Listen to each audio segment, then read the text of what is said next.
Cassie Franklin, the first female mayor of Everett, will keep her seat tonight. As you look at the numbers, she has 74% of the vote, and we are calling her the winner in the race against Steve Oss.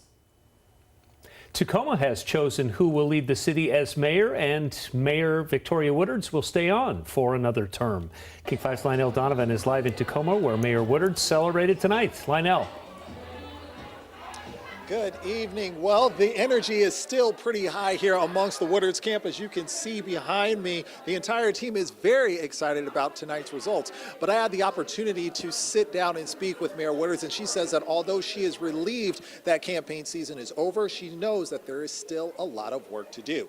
Now, during her acceptance speech, Mayor Woodards highlighted the challenges and the hardships that have come up during last year's COVID-19 pandemic. And she says that getting the city on the other side of those hardships will continue to be a top priority in her second term. But she also talked about some of the long-standing issues in the community, such as gun violence, affordable housing, and policing. And she says that she wants to continue that work in her second term to address them. It feels so good. It feels good, but it also feels a little heavy because it means that the citizens of Tacoma chose me tonight for the next 4 years. But that means there's an expectation that I deliver on all the work that I talked about, and I'm ready. Now, Mayor Woodards will be entering her second term with almost half of her city council being replaced with new people. Sarah Rumbaum will be serving for District 2, Joe Bushnell will be serving in District 5, and Kara Daniels will be serving in District 6. From Tacoma, Lionel Donovan, King 5 News. Lionel, thank you. Ron Sims and Scott McClellan are in the newsroom tonight. Ron served as King County Executive and Deputy Secretary of HUD during the Obama administration. Scott was the White House Press Secretary during the Bush administration. Gentlemen, thanks for being with us tonight. I want to start with the mayor's race. Scott, the candidates had stark differences on homelessness, on policing. What does the vote tell you about what Seattle voters want? There really were stark differences in this race, and I think what you're seeing tonight in Seattle is that voters are saying they want a more pragmatic approach. The moderate candidates are having a decisive night. This isn't just the size of the lead is significant, and it will close when the final results come in, but it won't close enough to close 20, 30-point gaps at this point.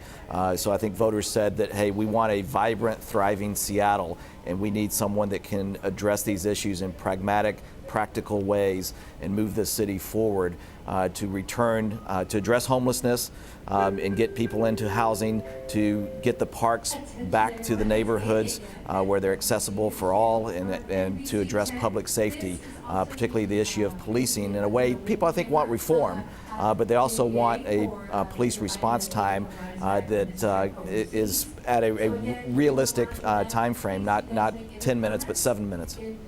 Let's stay on that theme, Ron, of policing. Mayoral candidates all across the country are pledging to restore law and order, including Bruce Harrell. I want to know what you think. Is this a setback for Black Lives Matter, for protesters who in 2020 thought they sort of reshaped the conversation on policing in America? No, I don't think it's a setback. I actually think the issue of Black Lives Matter, it was important to have Black Lives Matter, and what it means now is that police are adjusting their approaches to law enforcement, and there's a lot of us that have been waiting a long time for that to happen. So I don't think it was a setback at all. I think what you're seeing is mayors now having police departments that are going to be far more responsive to the diversities in their cities, whether they're African Americans, whether they're Latinos, whether they're Asian Americans, and I think it's good that this happens. I think what happened is that Black Lives Matter was catalytic. But we're now seeing elected officials saying we're not going to argue anymore about the need for change. They're going to embrace it and move forward with it.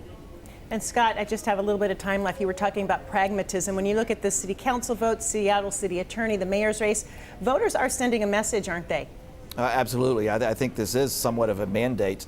Voters were saying that the city has been moving in the wrong direction. It's been going too far to the left, and that pendulum needs to come a little bit back more to the center so that we can move forward and address these really pressing issues on homelessness, public safety, housing. Those are the top issues. Those were the top issues in this race, and those are what voters are going to expect Bruce Harrell and others to follow through on now. Scott and Ron, we are going to talk with you again in our next half hour. Thanks so much.